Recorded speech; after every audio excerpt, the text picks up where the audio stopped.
Welcome back. Here's where you left off. Spoilers ahead for chapters 7 through 12 of My Buddy Gave Me a Starship by Myles Christensen. He really want to bang her. Seriously. We're coming to the point in the book now that he's getting horny. And she's like, whatever. But the good news is they found more ships. The bad news is they're still, not finished. They have a pet dog-ish monster, something. They have a pet robot. It's a perfect family unit. They have an artificial intelligence, man and a woman. Do you think Tara's jealous? Do you think Tara's jealous? No, she already told him that, hey, buddy, if you want to go, you go for it. It's like, I can see it right in front of me. But at the same time, this is literally two people are living together in a ship with two pets and an AI. I feel like we're living in a modern society here. I feel like it's lost in space. Literally, yeah, it's literally. But here's the thing, though, because where we are in the book right now, I'm very, very happy where we are now because it gives a little bit more insight of exactly what's actually happening, what's going on with Nexus, where to get the ship from. The annoyance or the negativity of the resistance to the rest of the population. It was very interesting how the dynamic is, especially when they went back to the planet to Folsor's, I can't remember his name, but Folsar? I can't pronouncing it wrong. Back to his family's place, and they ending up talking to the grandfather, and the grandfather telling him exactly what's happening. It gives a little bit more background information throughout this the whole storyline. So it's really nice to actually read that because I feel like, okay, I'm more invested to it now compared to before. It took a while to get where we are, but I feel more investment. Do you feel the same way, or am I feel like I'm just reading between the lines? Exactly the same way, man. I feel the exact same way. I'm like, we went through these chapters and so much happened. We got some depth. I feel like we got what you were trying to get at was we got depth into the book. Before we were just sort of on the surface, and now we kind of went depth into the book because it was just him bubbling around a little bit and so forth. I did enjoy the distinction of having the Starfighter and the Star Drive, Quake Drive, this Quake Drive. But here's the question I have for you. Something my brain went back to when he's talking in the chapters about telling Vera the fact that they came onto the ship when Gabe was killed and took the Quake Drive off. Okay, so if they have the Quake Drive now, why are they so worried about him and the Starfighter? Like, what's the concern there? I was wondering if you felt like that was a plot hole, maybe. Can you repeat it again? Sorry, can you repeat it again? So he had said in the very first few chapters when he shows up to the farm and Gabe is killed, and they get into the thing and they take that equipment off the ship. He did mention that in the first few chapters. He feels that what they took off was the Quake Drive, the interstellar drive, whatever it is. But if they did that, they've already gotten what they wanted. Why do they care about him now? Why does anyone care about the Starfighter if they already got the thing they wanted from him? No, I understand what you're saying. I think you're right. They took the Quick Drive out from the Starfire. I think now they're saying, okay, cool, because you're right, because when they went to the resistance base, they're all dead, right? They're all dead. So they already eliminate the resistant, and they have the Quick Drive, they're ready to go. But I have a feeling that they're trying to get him because, well, theoretically, they're really not trying to get him anymore because they think he's done. Like, he's become an insignificant person. He doesn't need to be, if he does show up, he's just a nuisance, right? So I think that's where we are. If I'm leader of Nexus, I'll be like, this guy's just annoying now, right? So he doesn't affect any of us because we have his Quick Drive. The resistance is destroyed. They're all eliminated. So now we can just move on with our plans, right? But it changed everything when they went to the planet and tried to save the other people, and they destroy the Nexus security, quote unquote. So now they're putting a target in their back, saying, "Hey, I'm here now. I'm causing more havoc." Now they're gonna put a target in their back. That's what I'm seeing. I think before that attack or before that rescue, they don't care about those guys at all. They do not care, because remember when they went to the authority. Yes, thank you for telling me all this, but you need to pay us to investigate, and there's no money, so they didn't pay, so no one cares. There's no investigation, right? So I think you're right, because if they took the Quake, they don't care about him anymore. They destroyed the Resistant. The Resistant does not exist anymore, so they don't care. But when they rescue, that's what they care about now. So my question is, I'm going through my notes here. I'm like, I didn't write down the darn name. So the grandfather tells them to go to the original home planet. When they get to the home planet, they meet these other people who are there. Are they the original inhabitants as well? They didn't really. Do you think they are? They are the descendants of. Remember, yeah, that's what I meant. Yeah, the Civil War has been over, or still going. It's been over for thousands. It was like hundreds of years. Yeah, exactly. So these people are more like hunter-gatherer kind of people in a sense, but they're still the original race again, right? I mean, they're the OG. They're the original people because according from the translator, they speak Old English, Shakespearean English. So that's actually pretty neat in my opinion. Okay, I was going to tell you about why are they speaking Shakespearean English? Well, that's a very good question though, because the best way to describe it, if for example, Parisian French is different than Canadian French. Right, because it's Canadian French has been evolved from the original French, right? Same thing for Portuguese to Brazilian Portuguese. It's completely different, right? They can still talk to each other, but it's slightly different. Same thing as this one, because they kept the original. They kept the original language. So when they went to Forcel's planet, they speak the same language, but there's more. Different way of saying things now. So it's just an evolution, right? So you get the original versus the non-original. So that's why their translation is speaking very Old English, right? So it just gives the reader a difference between the old OG planet versus the new planet, and in my opinion, is the best way to tell the audience the difference between the old the original planet versus the new planet, right? Remember, the new planet, they were all refugees, right?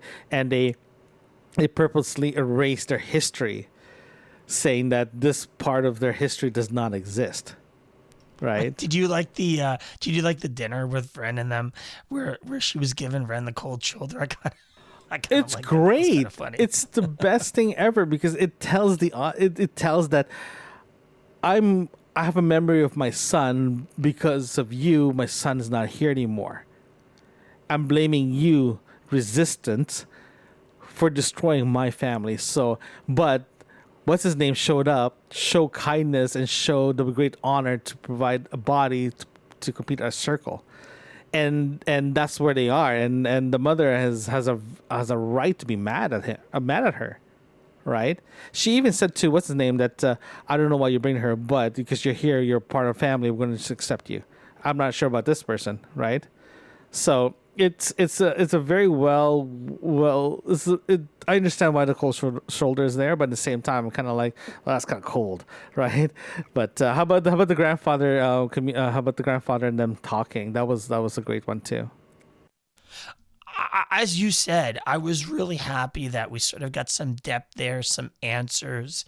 I enjoyed going that when they went to the planet and then they find the other Starfires, even though they're not really necessarily operable or have Quake drives in them or whatever, which I was going to ask you about. The reason I brought the Quake drive is they make a big deal out of it, but they don't actually have a bunch of Quake drives there sitting around, as far as as far as I remember from reading it.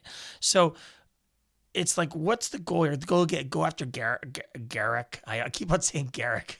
Gary from DS9, no, different guy. Yeah, I know. I always keep on thinking in my head though. Garrett, or is that Garrett? I think it. Just call him General G. General G. Okay, we're going with General G. Okay, General G. Anyway, he wants to go after him because of Gabe. Okay, I get that. Vern wants to go after because he murdered her family, whole revenge plot, blah, blah, blah.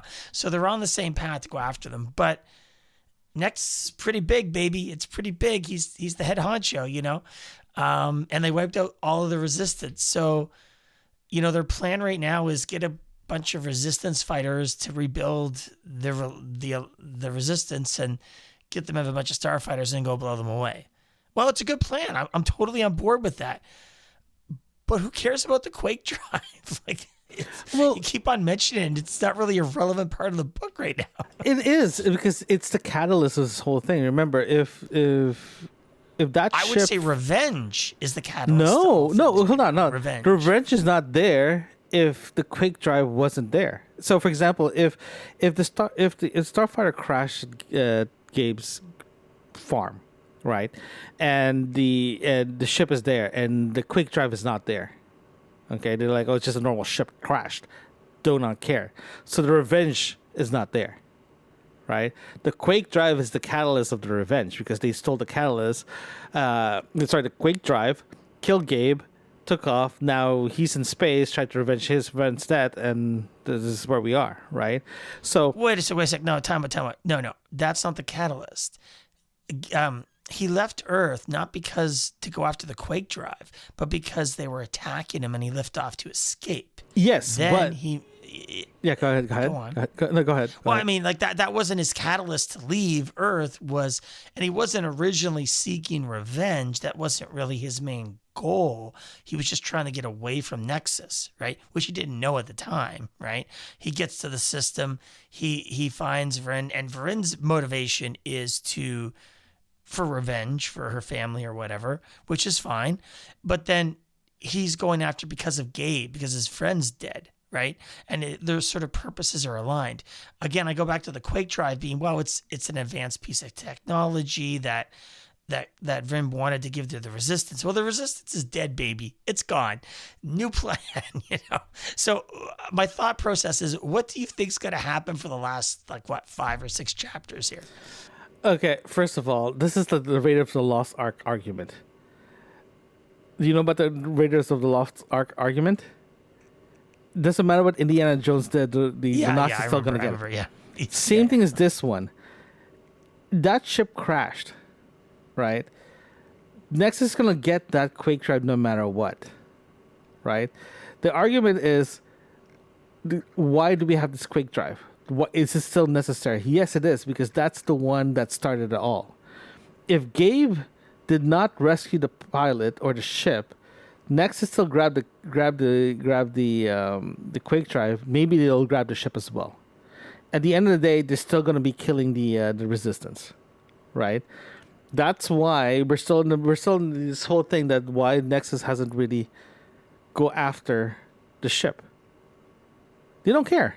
They do not care because they already have the Quake drive. They already killed the Resistance.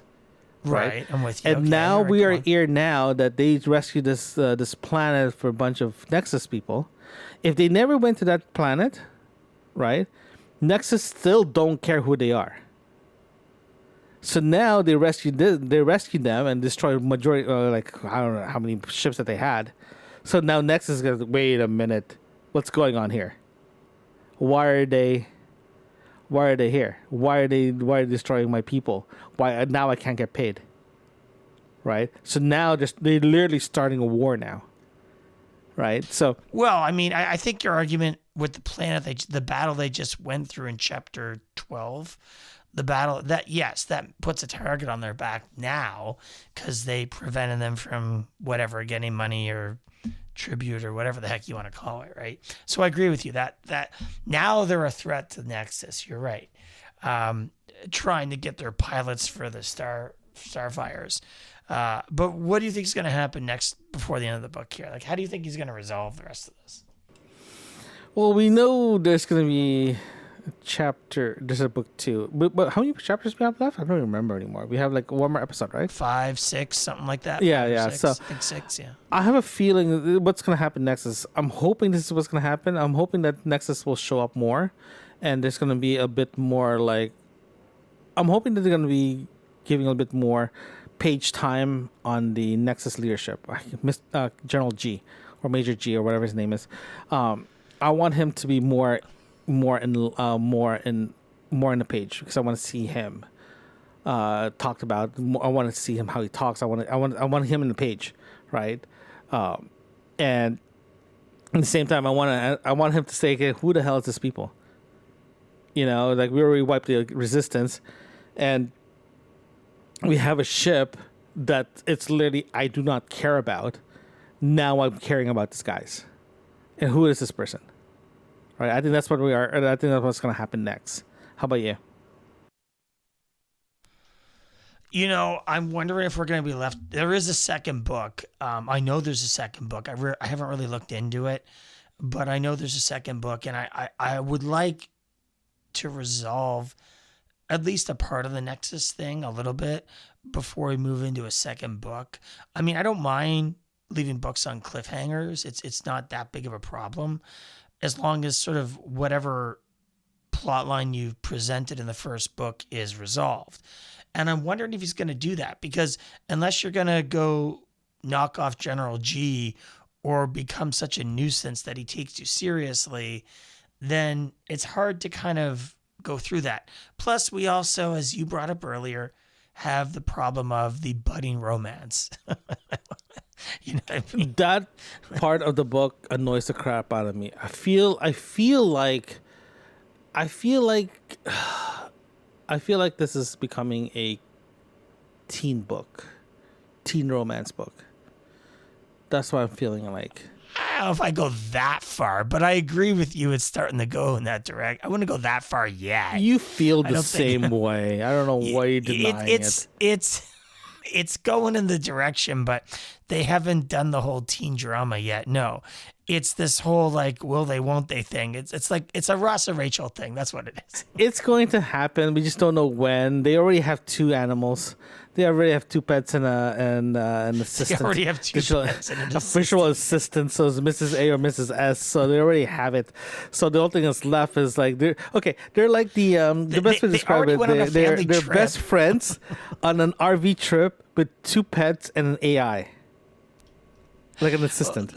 It's literally that's what it is.